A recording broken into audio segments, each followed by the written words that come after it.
Bitcoin world media में आपका स्वागत है, जहां हम करेंगे क्रिप्टो की बात आपके साथ। तो आज एक जरूरी खबर पर बात करते हैं। जी।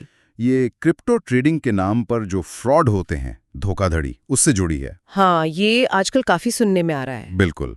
तो दिल्ली पुलिस की साइबर सेल ने ना हाल ही में एक बड़े रैकेट का पर्दाफाश किया है। अच्छा। कौन सा रैकेट? इसका नाम था कॉइन एक्स क्रिप्टो ट्रेडिंग। सुना है इसके बारे में? कॉइनएक्स। हाँ। थोड़ा बहुत सुना है। ये वही हैं जो बड़े बड़े मुनाफे का लालच देते थे। हाँ, बिल्कुल वही। ये लोग मतलब सीधे साधे निवेशकों को पकड़ते थे, कहते थे क्रिप्टो ट्रेडिंग में पैसा लगाओ, बहुत मुनाफा होगा। और लोग लालच में आ जाते हैं। आ ही जाते हैं। इसी चक्कर में एक आदमी के साथ करीब 34 लाख रुपए की ठगी हो गई। 34 लाख? ये तो बहुत बड़ी रकम है। बहुत बड़ी।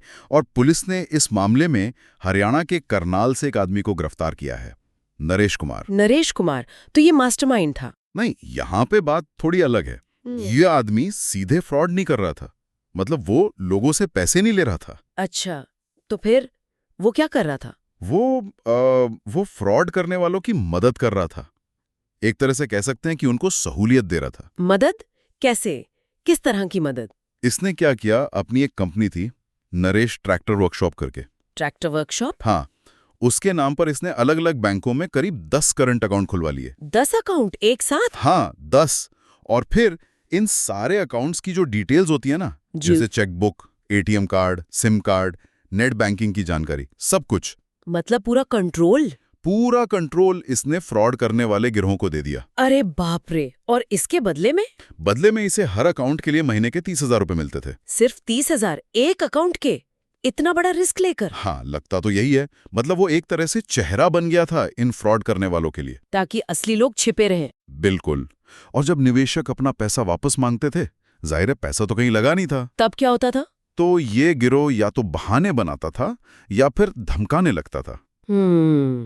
और पैसे का क्या करते थे ये लोग जो आता था अकाउंट में? वही तो असली खेल था। वो पैसा इन अकाउंट्स में आता था और फिर उसको फौरन कई और अकाउंट्स में घुमाया जाता था। लेयरिंग जिसे कहते हैं। हाँ, बिल्कुल। ताकि पता ही ना चले कि पैसा कहाँ से आया, किधर गया। पुलिस के लिए ट्रेस करना बहुत मुश्किल हो जाता है। ये तो काफी सोचा समझा तरीका लग रहा है। बिल्कुल। पुलिस ने कुछ पैसा ट्रेस किया है वैसे। अच्छा? कितना?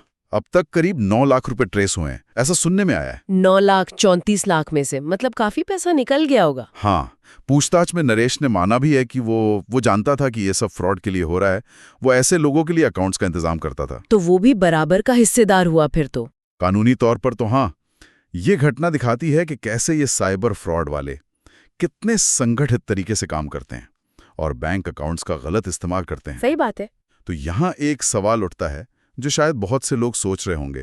क्वेश्चन: ये फ्रॉड करने वाले दूसरों के बैंक अकाउंट का इस्तेमाल आखिर करते कैसे हैं? मतलब पूरा प्रोसेस क्या होता होगा? हाँ, ये जानना जरूरी है।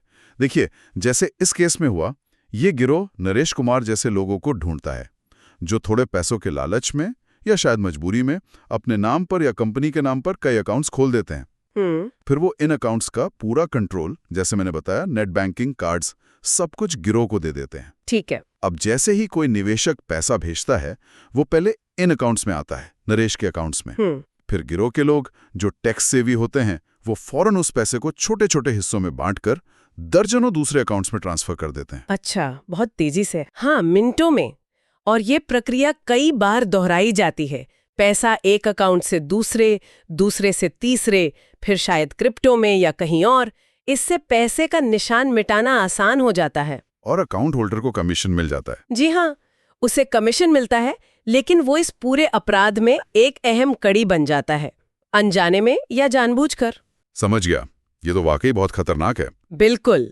तो आज की इस पूरी बातचीत के बाद एक सवाल सोचने पर मजबूर करता है। ऑनलाइन पैसे कमाने के जो इतने लुभावने वादे होते हैं, उन पे कितनी आसानी से भरोसा कर लेना चाहिए या नहीं करना चाहिए? हाँ, ये सवाल तो है। मतलब थोड़ी सावधानी तो बरतनी ही चाहिए। बिल्कुल। चलिए, आज के लिए इतना ही। डेली न्यूज की जानकारी के लिए हमारे चैनल को सब्सक्राइब कर लें। जल्दी ही मिलते हैं एक नए टॉपिक के साथ। धन्यवाद। म्यूजिक से फेड्स इन एंड आउट।